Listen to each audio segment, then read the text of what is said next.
potential for a wider conflict. A wider conflict. This has regional and global implications, impacting energy markets, geopolitical alliances, and even India's own strategic calculations. India has a delicate balancing act to perform here. Delicate. With close ties to both Israel and Iran. Close ties? Yes. India has strong defense and technology collaborations with Israel, while relying on Iran for energy imports. A wider conflict would force India to make tough choices. Potentially jeopardizing its interests in both countries. It's a scenario that UPSC aspirants should analyze. Considering the potential economic, political, and security ramifications for India. Now let's turn our attention to Southeast Asia. Where a disturbing trend is emerging that's impacting India directly. Oh. The rise of cyber scams originating from the region. Cyber scams? These scams are exploiting vulnerabilities in India's banking and telecom sectors. Costing people their hard-earned money.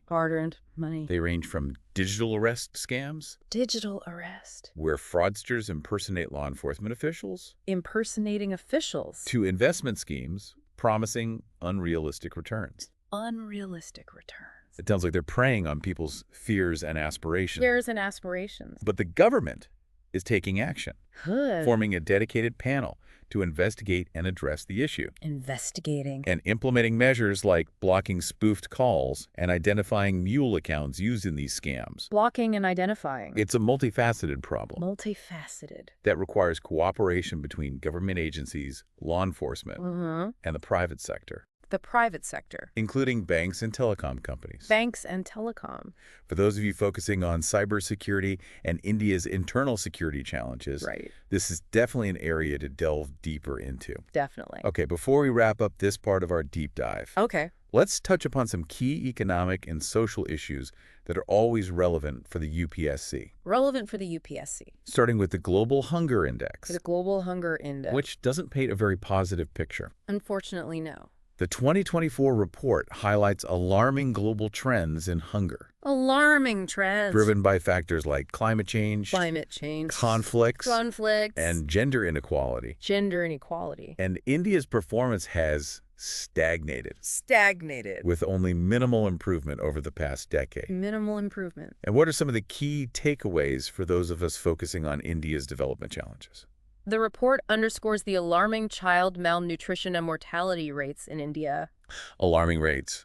Highlighting the urgent need for more effective policies. To address the root causes of hunger. And ensure that economic growth translates into tangible improvements in people's lives. Especially for the most vulnerable segments of society. It's a call to action. For policymakers to prioritize sustainable and equitable development. That leaves no one behind. Now, building on that discussion about hunger and development, a recent FAO report sheds light on how climate change is disproportionately impacting poor farmers in India. That's a critical issue. It is. Especially given the large number of people in India who depend on agriculture for their livelihoods. Absolutely. What are some of the key takeaways from the report?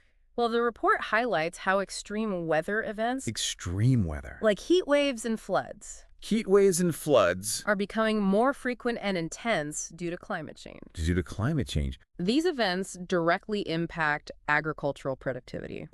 Damaging crops, reducing yields, and ultimately impacting the incomes of farmers.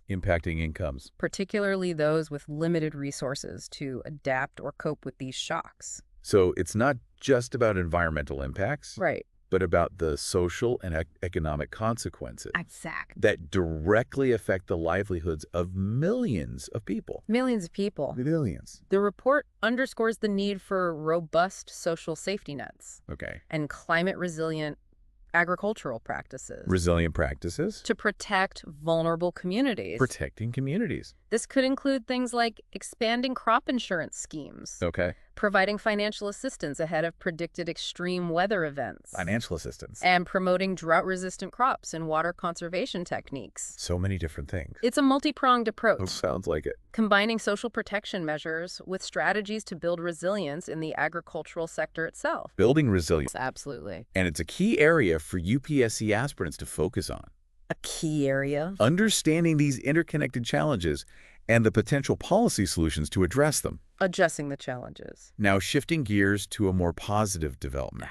A positive development. India has achieved a major milestone in public health. A milestone. By eliminating trachoma as a public health problem. Wow, eliminating trachoma. This is a remarkable achievement. Remarkable. A testament to the success of sustained public health interventions. Sustained interventions. And a valuable case study for those of you focusing on healthcare policy and disease eradication. Disease eradication. India implemented a comprehensive strategy to combat this debilitating eye disease. A comprehensive strategy. Including mass drug administration campaigns. Okay. Surgeries to correct trichiasis. Trichiasis? Inward-turning eyelashes. Right. And promoting hygiene education to prevent the spread of infection. Preventing infection. It shows that even seemingly intractable health challenges can be overcome. They can be overcome. With consistent targeted efforts. Consistent efforts. And a focus on prevention treatment and community engagement. It's a success story. A success story. That highlights the importance of investing in public health infrastructure. Public health. Particularly in rural and underserved areas. Oh, areas. And the potential of well-coordinated programs to make a tangible difference in people's lives. Making a difference. Now let's talk about some initiatives. Okay. Aimed at supporting vulnerable groups. Vulnerable groups. Particularly in urban areas. Urban areas. The government is rolling out the National Urban Livelihood Mission 2.0. 2.0.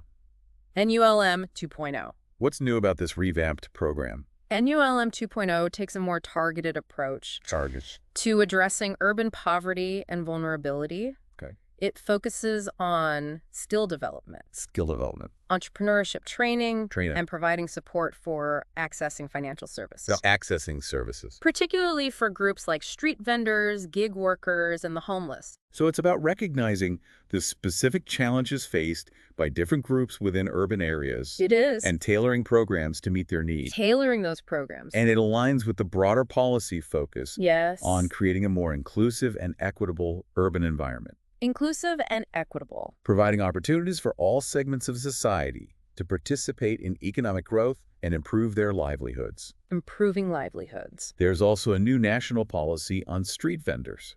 Okay. Which is a significant development. It's significant. Considering the large number of people who depend on street vending for their incomes. It is significant. This policy is a step towards formalizing the informal sector. Formalizing. And recognizing the contributions of street vendors to the economy. Recognizing contributions. It aims to regulate street vending. Regulating. While also providing vendors with access to Social Security benefits and other support mechanisms. Benefits and support. So it's about bringing them into the fold. Bring them in. Providing them with a degree of protection and legitimacy. Protection. While also addressing concerns about urban planning and managing public spaces. It's about finding that balance. Between supporting livelihoods and ensuring orderly urban development. Now let's shift gears. Okay. To science and technology. Science and technology. Another area that's constantly evolving and relevant for the UPSC. Always relevant. India's space sector has been making headlines. With the government's decision to launch a Rs 1,000 crore venture capital fund to support space startups. Wow. To support startups. This is a significant move. Significant. Indicating the government's commitment to fostering innovation and private sector participation in the space industry. Fostering innovation. It's a recognition of the growing global space economy. A growing economy. And the potential for Indian companies to play a larger role in this sector. A larger role. So it's about leveraging the dynamism and entrepreneurial spirit of the private sector. Leveraging that spirit. To drive innovation and create a thriving space ecosystem in India. A thriving ecosystem. And it aligns with the Make in India initiative. Make in India. Aiming to reduce reliance on foreign providers. Reducing reliance. And build indigenous capabilities in strategically important sectors like space technology. Space technology. And speaking of cutting-edge technologies, okay, the Ministry of Electronics and IT is also pushing for AI development in India. AI development. Recognizing its transformative potential. Transformative. They're taking a multi-pronged approach. Multi-pronged. Making it easier for companies to access the high-performance computing infrastructure needed for AI applications. Accessing infrastructure. Establishing dedicated AI hubs to foster collaboration and innovation. AI hubs. And even revising procurement norms to encourage the adoption of AI solutions in various sectors. So many different approaches. It's about creating the right environment for AI to flourish in India. For AI to flourish. Recognizing its potential to solve complex problems, improve efficiency, Okay. and drive economic growth across various sectors. Across various sectors. And for those of you focusing on the role of technology in governance and development, right, this is a key area to watch. Now let's take a quick detour to international science and technology. A detour. SpaceX, the private space company, SpaceX continues to capture the imagination. Capturing the imagination. With its Starship program. Starship. Particularly the development of Mechazilla, its giant rocket-catching system. Rocket catcher. Mechazilla is a marvel of engineering. A marvel. It's a massive robotic tower designed to catch Starship rocket stages during landing. Catching rocket stages. Streamlining the process and making reusability more efficient. So efficient. It sounds straight out of a science fiction movie. It does. But it highlights the ambition and innovative spirit driving the private space industry. Driving that industry. It does. And it's a reminder that the boundaries of space exploration are constantly being pushed. Constantly pushed. And new technologies are emerging that could revolutionize how we access and utilize space. Now back to India. Back to India. Where there's been good news on the innovation front. Good news. India has climbed in the rankings of the Global Innovation Index. The Global Innovation Index. Now standing at 39th position. 39th. This is a positive sign. Positive. Indicating that India's efforts to create a more innovation-friendly environment are starting to bear fruit. Bearing fruit. The sources highlight India's strong performance in areas like ICT services, exports, ICT services, venture capital investments, and the growth of its startup ecosystem. The startup ecosystem. So it's not just about technological advancements, right, but about fostering an ecosystem that supports entrepreneurship research and the development of new ideas. Fostering that ecosystem. Exactly. And it's a reminder that innovation is a key driver of economic growth and competitiveness. A key driver. And India is making strides in this area. Making strides. Now let's turn our attention to water resource management. Water resource management. A crucial issue for a country like India. Crucial. The government is launching a new scheme. A new scheme. Called the Jal Hai Amrit Mission. The Jal Hai Amrit Mission. What's the focus of this mission? This mission is all about promoting sustainable wastewater treatment and water reuse in India. Wastewater treatment. It's a recognition of the growing water scarcity challenges. Water scarcity. Facing the country. And the need for innovative solutions. To conserve water and ensure its availability for various needs. Conserving water. From agriculture to industry to domestic use. So it's about moving beyond just supplying water. Right. And focusing on managing the entire water cycle. The water cycle. Including treating and reusing wastewater. Exactly. Creating a circular economy for water. A circular economy. Reducing pollution. Reducing pollution. And conserving this precious resource. And on the cultural front, the Universal Postal Union, the UPU, is celebrating its 150th anniversary. Wow, 150 years. This is a reminder of the importance of international cooperation. Even in areas that might seem mundane, like postal services. Postal services. The UPU sets the rules and standards for international mail exchange. Rules and standards. Facilitating communication and commerce between countries. It's something we often take for granted. We do. But it plays a crucial role in connecting people and businesses across borders. Connecting people. Especially in today's globalized world. Absolutely, in today's world. And it's a testament to the enduring power of international institutions to facilitate cooperation and solve shared challenges. Solving challenges. Even in an increasingly complex and fragmented world. Now back in India. The Prime Minister recently launched the Dharti Aba Janjatiya Gram Utkarsh Abhayan in Jharkhand. Dharti Aba. An initiative specifically focused on tribal communities. This program aims to improve the overall well-being of tribal communities. Focusing on their specific needs and challenges. It's about bridging the gap between these communities and the mainstream. bridging the gap. Addressing issues like education. Healthcare. Infrastructure development. And promoting economic opportunity. So it's about taking a holistic approach to development, recognizing the unique cultural and socioeconomic circumstances of tribal communities. Unique circumstances. And ensuring that they're not left behind in the development process. Not left behind.